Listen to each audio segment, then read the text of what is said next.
address, and her presentation will be followed by Mayor Landrieu. And with that, I give you Deputy Mayor Judy Reese Morris.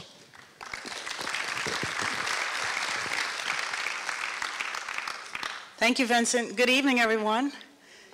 It's a pleasure to be here. We are very, very excited to see all of you for the city's annual budget community meeting. We also are very excited to talk to you about the progress that we've made here in District A. And of course, we are very interested in hearing from you about what you think our priorities should be for developing the 2012 budget. But I want to start off by saying just a few words about citizen engagement. Vincent touched on this in his remarks. I want you to know that citizen engagement is extremely important to Mayor Landrieu and to our entire senior team. Since last year, this time last year, we've had numerous meetings, focus groups, and information sessions so that we can get feedback from citizens around important community priorities like economic development, blight, and the city's infrastructure. We also have created an office called the Office of Neighborhood Engagement, and that office works very closely with neighborhood association leaders and with citizens to provide information, to share ideas, and also to facilitate problem solving. And we're very, very proud of this office and the work that it is doing. And because of all of this citizen engagement, the City of New Orleans is fast becoming one of the country's best stories, best practices around citizen engagement. And so we're very, very proud of that fact, and you can look forward to an increase in that area from our administration in the future. But tonight we are here to talk about the budget, the partnership that we have with you around the budget. And I'd like to make sure that you know how important it is. Vincent talked about the 2 minutes that you have to share your ideas with us, whether you use some part of that or all 2 minutes. It's important that you speak. It's important that you fill out your cards and really give us your ideas, because we want to know what you think your tax dollars should be used to support. And so I'll spend just a minute now telling you a little bit about the process, the internal process that we use. It's called BFO, or Budgeting for Outcomes, and it is a very, very simple process. We take our dollars and we take our priorities, we match them up, and we build the budget. And in order to do that, we've had to establish some priority areas. We call them result areas, because that's what we're always looking to accomplish. What are the results that we're looking to achieve? And so those 6 result areas are economic development, public safety, sustainable communities, children and families, open and effective government, and innovation. And so while a whole lot of work can be done in any of those 6 areas, we really need to hear from you, and this is how we determine exactly what it is we're going to do in each one of those areas. And we get that input and that feedback from you and citizens across the city through our community meetings. And so once we've settled on the priorities, we then rank those priorities, and then we take the dollars that we have and we allocate them to each budget priority area until the money runs out. We then develop performance measures so that we can track our progress to be sure that we stay on track and on budget. And then we submit the budget to the City Council. When it gets to the City Council, of course, it is to be considered by them, debated and discussed. And we remind you again that this is yet another opportunity for all of you to give your input on the budget. And so please try to find time in your schedules to participate in as many of the council budget hearings as you possibly can. But once that whole process is done, we then will end up with a budget for the year 2012.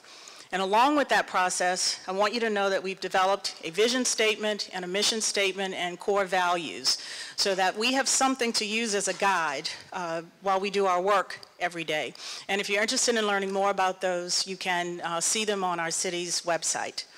So thank you again for coming this evening. We look forward to hearing from all of you. And at this time, I want to bring up our city's first Deputy Mayor and Chief Administrative Officer, Andy Copeland, who's going to say a few more words about the budget and also talk about the city's accountability report and why that report should matter to all of you. So please join me in welcoming Andy Copeland.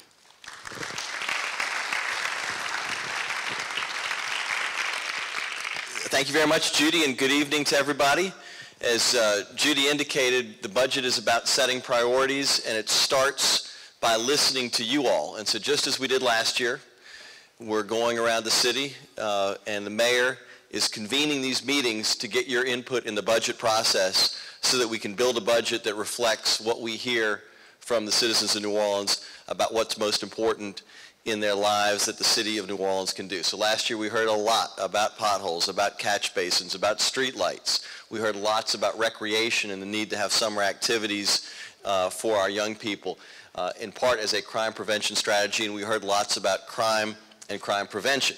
So we built a budget based on those priorities, and then we established goals and benchmarks that we were aiming to hit. So if you said we want 30,000 potholes to be filled, we set a goal and funded it around hitting that goal.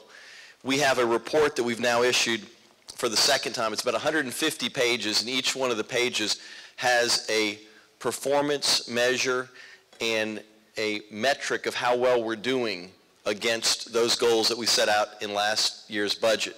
And for all the city employees and the department heads to my left, this is the #1 focal point for the city. It's all about putting the money towards creating the outcomes that you all said we needed to create, and then measuring our progress as to whether we're hitting our goals.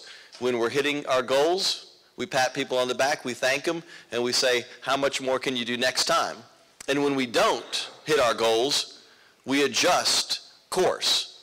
And so there are areas where we're hitting our goals and knocking it out, and we're trying to do more. And there are areas where we've made course corrections. I'll give a couple examples of where we're doing well. Public safety, DWI arrests up 22%. In economic development, we've got almost $500 million in local film spending.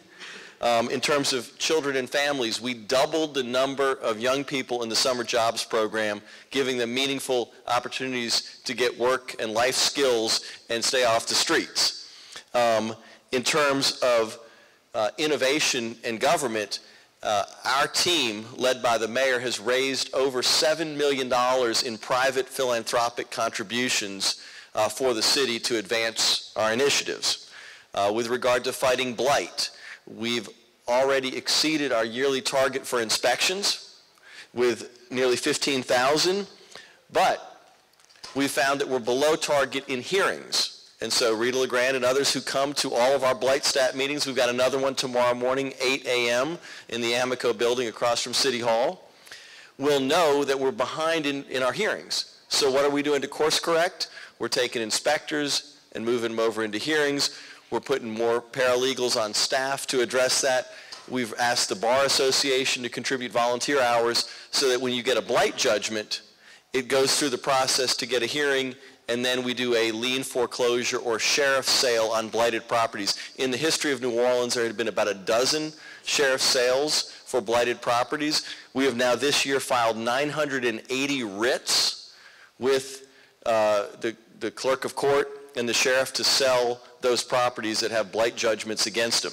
So we're focusing on our goals and working deliberately to reach them, and that's part of the process. We are far from perfect. We work at this every day to get better, and this report, it's called Results NOLA, is on the mayor's website. You can see it for yourself, and every day we're going to continue to work to get better and better and do the things that we said we would do with the money that you all as taxpayers provide.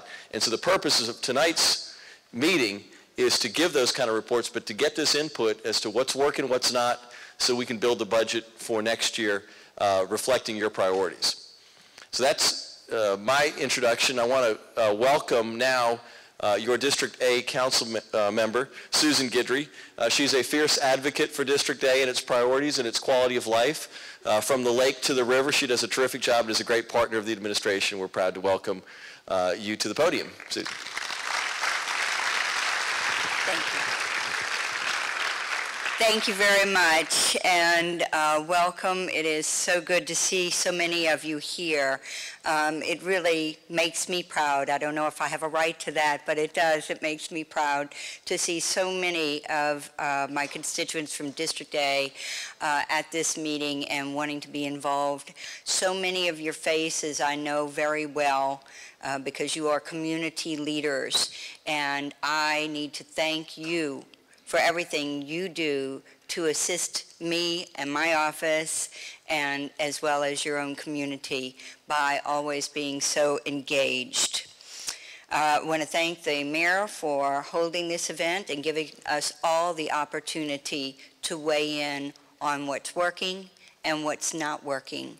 And I truly expect to hear that from you all full throttle tonight.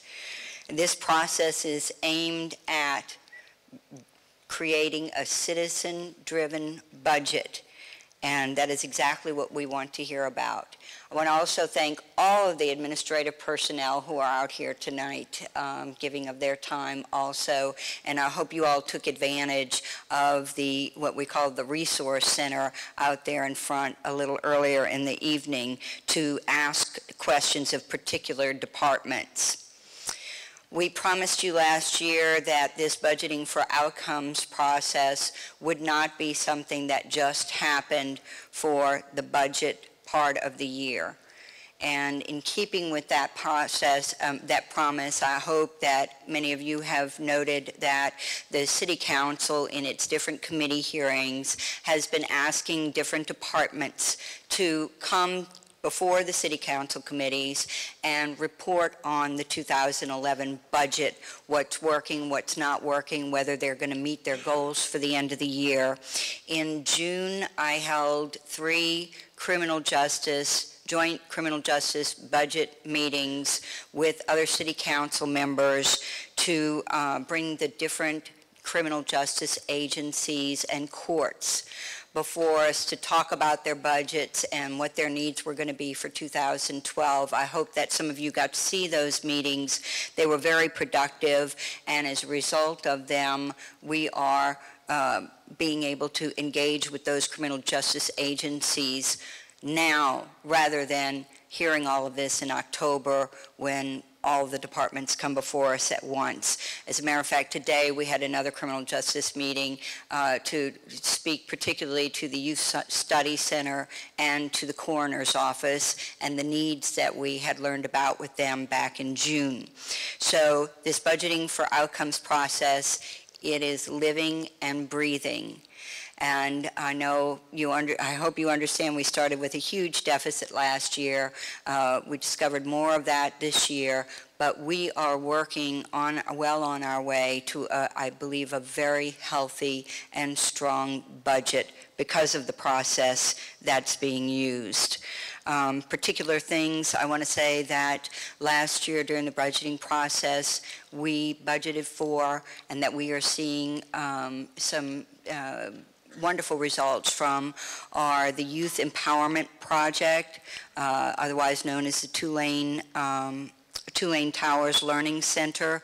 That's an organization that takes at-risk young people and works with them to get GEDs, works with them on housing, it works with them on many, many levels to create a safety net for these young people so that we can then turn them into productive citizens and help keep down, of course, the crime rate. And that is just an incredible success. They moved into a new building, and I believe even that is temporary. They are going to be an expanding organization, thanks in part to the city's commitment to them. The Lafitte Greenway, I hope that many of you had an opportunity last week. For the whole week, there were public meetings on the Lafitte Greenway. Very, very exciting project that's going to connect neighborhoods. It's going to be a 3-mile linear park from the Tremé area all the way to Canal Boulevard in the Lakeview area. It's going to be a beautiful linear park, and we've got great funding for that, and we're doing wonderful planning for it. Thanks to last year's budgeting process, the SPCA has a multi-year contract and will not have to come before us every year to try to find their way into the budget dollars to do animal control for the city. Street lights. Last year was the first time street lights were funded, fully funded for the year in many, many years. They were either no funding at all or very limited funding in the years prior to that. And so hopefully we are seeing some results from that. I know this is the time of year when you start noticing what street lights aren't working, and you'll let our office know about it. But we do have full funding of street lights program for 2011. I'll just stop there. I have a whole list I could go through, but I want to get the mayor up here, and the mayor of this wonderful city who has just, taken this budget process and made it real for all of us, made it happen for all of us, and the incredible job he's done with his departments, the deputy mayors and the department heads, to where we are getting to a point of responsiveness with all of these departments. And he's just done a great job, and we're looking forward to hearing from you tonight, and of course on both the good and the bad. Mayor Mitch Landrieu. Thank you so much, Susan, and thank all of you for coming. Before I begin, I want to recognize Sheriff Marlon Guzman, our sheriff, my sheriff. It's nice to see you, Sheriff. I don't know, did I miss any other elected officials in the room? Is State Representative Nick LaRusso with us? Nick, where are you? Oh, there he is, in the back. Thank you. And I saw public official emeritus Emil Pepe Bruno somewhere around, who's really one of my mentors in the legislature. I probably ruined his reputation by telling you all that. But he's a good friend. He was here a little bit earlier. And before I begin, I see you. I'm saving the best for last. Hold on. Jackie, come on up and tell us hello. Our councilperson at large, Jackie. Thank you, Councilwoman Guidry. Thank you, Mr. Mayor. It's a privilege to stand here in front of all of you. What a crowd. What an awesome crowd. And doesn't that look good to you, to look at that many hardworking, competent people in an administration?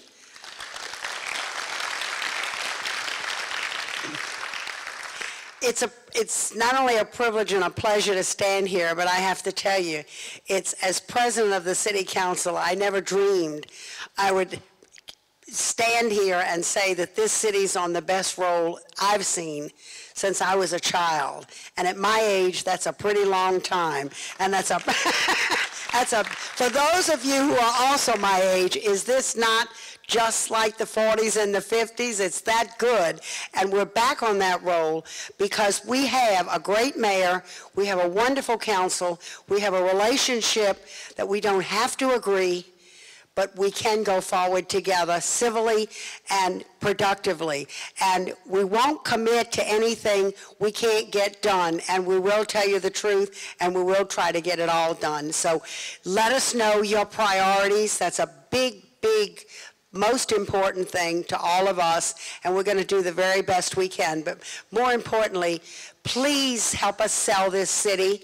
Help us say to the world, we're on a roll and nobody can stop us now, because this city has never been better. Thank you. Hello, Jackie. Thank you, Jackie.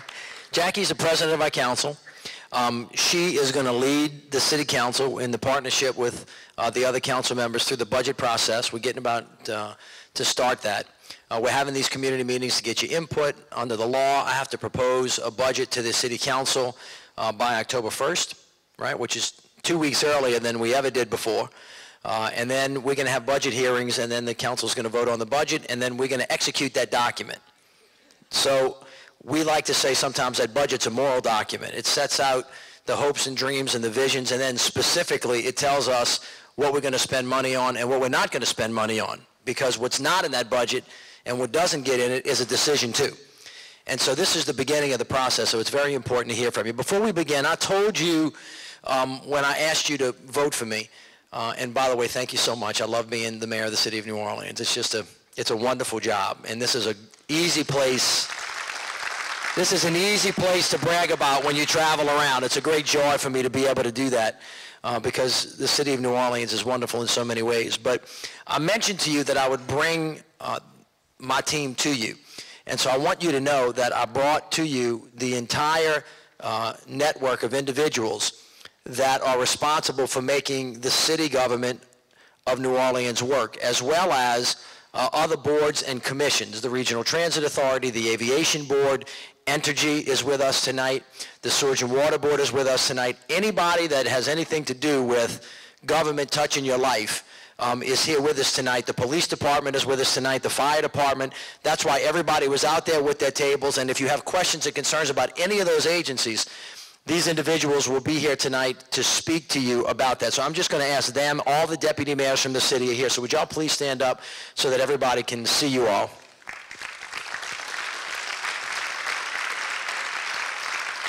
Right? We got everybody? Susan, stand up. My independent police monitor is here, Susan Hudson. Thank you.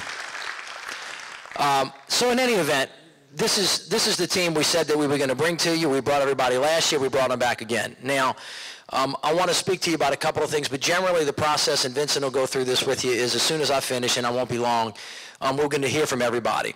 And everybody's going to get up and have a chance to talk. Please keep your comments to 2 minutes. We just have asked people around the city, be as passionate as you want, but be civil and be constructive and be timely, because you can say a lot in 2 minutes if you have your thoughts together. And after everybody has a chance to talk, assuming that we're in time, what I will do is I will try to respond specifically to everyone that spoke. Now, I may not know the answer to it, and if I don't, I may point you to somebody. So I know somebody. Anybody in here got an issue with streets? All right. Yeah, well, how did I know? Okay. In any event, if someone says, I got a major problem, I'm going to say, look, talk to so-and-so. Or if there's a problem with Entergy, I may just put you over there to speak to them after it's over, or I may be able to respond to your suggestion or to your question while it is that I'm talking. Now, at some point in time, we're going to run out of time. And then I'm going to let you decide whether we stay and talk or whether or not you say we shut it down. Whoever does not have a chance to speak publicly, if you want to, I will stay after until anybody that had anything to say, gets the opportunity to do so. Fair enough? All right. So in any event, what I want to do is just let you know that when we came into office, we've been here 480 days. All right? We're counting them. You want to know how many we have left? Your permission, assuming, 984 days, right? So we count every day because every one of them is important, and we try to measure things. So this document that Andy told you about, that's on nolastat.com, go look at it. That is not just a document that means nothing. That document was designed to measure our work. Now, when we came into office, the city of New Orleans did not have a reservoir of information where we could easily determine how many cars we owned, or who had them or who used them, or who owed us money and who didn't, or how many pieces of property we had, or the status of anything, right? And it didn't have any goals, or if they did, they were very amorphous and, vague, et cetera. And so we decided to do something different and actually to try to find measures that actually meant something. Now, people that talk about budgeting for outcomes or accountability, it's easy to get around it by having a performance measure that doesn't mean anything. And then if you don't hit it, you either move it up or you move it down or say it didn't matter. So we're in the business of making this budget document clear and concise and then changing it if for some reason we're wrong. So y'all remember that we had this last year, and everybody said collectively, because we did 7 meetings, we'll do 7 this year. I don't know, maybe we had 5,000 people at the meetings collectively. Some meetings had 1,000 people, some meetings had 600, but a lot. But the consensus was, that came through the budget and then got passed, was, amongst other things, get my street lights on, fill the potholes, get NORD back up and operating, right? Clean the catch basins, et cetera, and there were more. So in order to do that, we had to count how many street lights we had that were out, or how many potholes we have. Anybody want to guess how many potholes we have in the city? We can have a raffle, one big pothole, right? Or how many catch basins? Well, we counted them all. right? And then we got about asking our team, well, if you had X amount of funding, how many of them could you do? And they either hit their marks and they didn't. And so in some marks, we did really, really well. We have turned on more street lights. What's the total number? How much? Say it. 6,000 street lights, right? In the first half of this year, we have fixed 6,000 street lights. Potholes, 28,000. We've filled 28,000 potholes in the city in the first 6 months. So we know that, right? But catch basins were a big problem. We're way ahead on both of those numbers, but on catch basins, we're way behind. So why is that important for us to know? I need to know why we're behind, because my team said if you gave us X amount of dollars, we could do that. Now, it could be one of two things, or three. It could be nobody's coming to work when they're supposed to, or somebody doesn't know how to drive the truck, or we don't have the electricity, wire doesn't go to suck out the stuff from the catch basin, or it could be the truck doesn't work, or we don't have enough of them. It could be one of any of those things, right? But it's something, because we're not hitting our mark. So that helps us go back and figure out, why we're not doing it. Or did the mark that we set, was it too high? Was it too low? What was it? Eventually, we will get that right, and it's going to take us a little bit of time to get that done. So that's what these metrics help us do. The second thing I want you to know is that when we came into office, there was no way to know, because we couldn't count how many cars, et cetera, et cetera. There was really no way to know what kind of deficit we had. During the transition, we were told, Mitch, it's kind of bad. It might be $15 million. The police department might be out of money in October. So that's interesting. Well, it turns out that it wasn't $15 million, and it wasn't 30, and it wasn't 40, and it wasn't 60, and it wasn't 90. It was $100 million. We had a $100 million hole. Now, all this stuff that's going on in Washington, balance the budget, debt, deficit, all of that stuff, we don't have the luxury of having those discussions, because we live under a balanced budget law. And at the end of the day, two's got to equal two. And we can't spend more money than we take in. So we all collectively, in the last year, right, with Jackie and Susan and everybody and all of these ladies and gentlemen, we had to find a way to shrink the size of government dramatically in New Orleans. Now, we did more faster than any other government in America. We all together. We cut about 25% out of our budget. Now in Washington, they're yelling and screaming about 2, 3, 4%. We did 25, $100 million, right? Because we have a 450 to 480, somewhere in there, depending on how you count it, number. So it's a quarter of our budget. What did we do? We completely renegotiated every contract. You saw the big fight publicly about the garbage contracts, but those were just 3 of about 150 that we redid. We got in a big fight with the person that actually provided a Xerox machine for us down in the basement. I mean, we were negotiating nickels and pennies with that guy. And we did that all across government. We actually went across every office, and we reduced employees. We actually outsourced the employees that we had that used to run our health clinics, because we got out of the business of providing health clinics in the city, because we had not-for-profit partners that did it. We reorganized. We did a whole bunch of stuff, but we got down to that number. And then, working with the council, right, we raised the sanitation fee. Now, why did we do that? We did that because way back when somebody set it at $11, we found out that it actually cost us $22 when we started counting how much it cost to pick up the garbage, but we were only paying $11.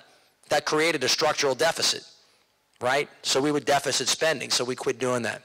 In any event, we all got together, we closed the hole. We're in much better financial shape today, which means that we are not at risk of running the kind of major deficits that we had. Having said that, since you live in the city and you know, because all of you live in Lakeview, and I know y'all think y'all got the worst streets.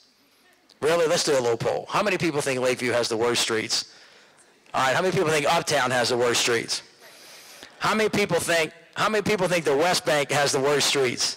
How about that, huh?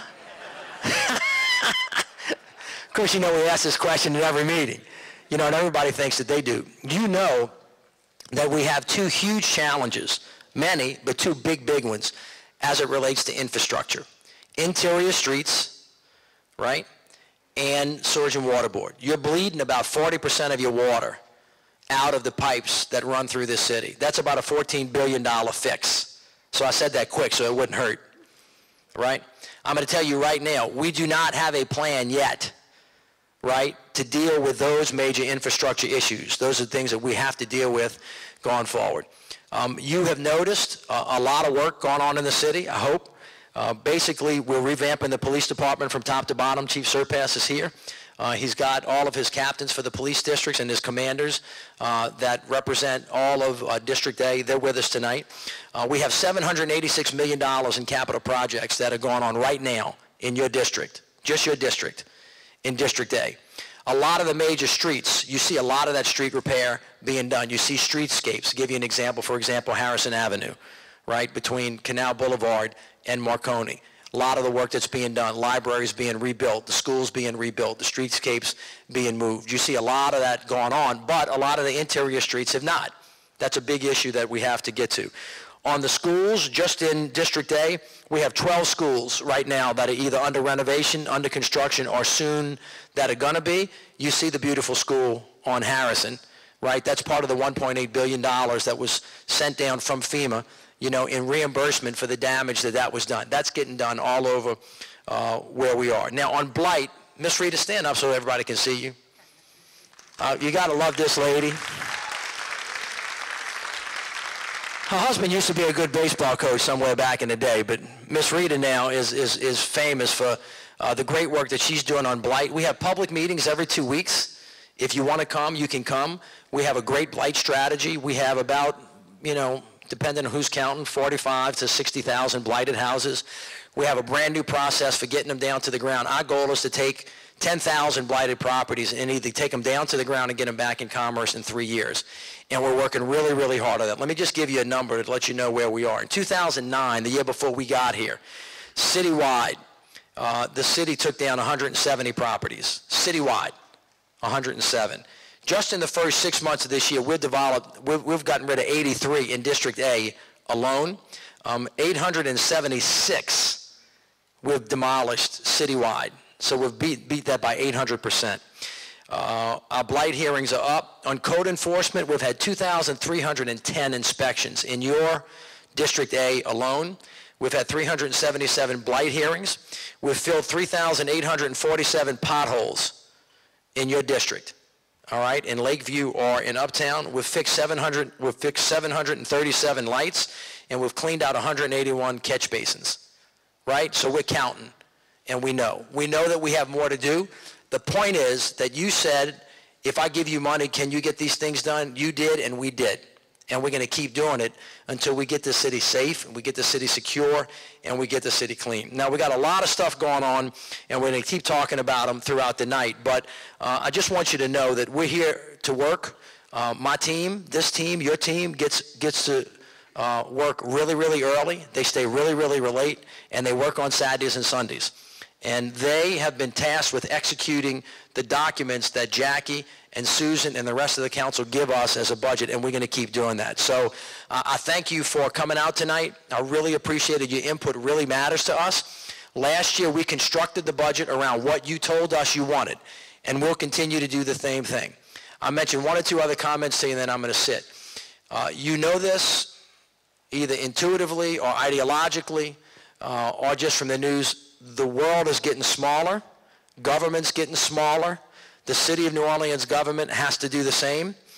This pressure in Washington, D.C., whatever side of the political aisle you're on, is only going in one direction, and that is things are getting smaller, and it's getting pushed down to the local level, which means the amount of money that we have is going to get less, not more. And so we are really focused on downsizing government, getting rid of waste, fraud, abuse, inefficiency, ineffectiveness, reorganizing, trying to find ways to do more with less, trying to make sure that we identify what our priorities are, and then not doing the things that are not.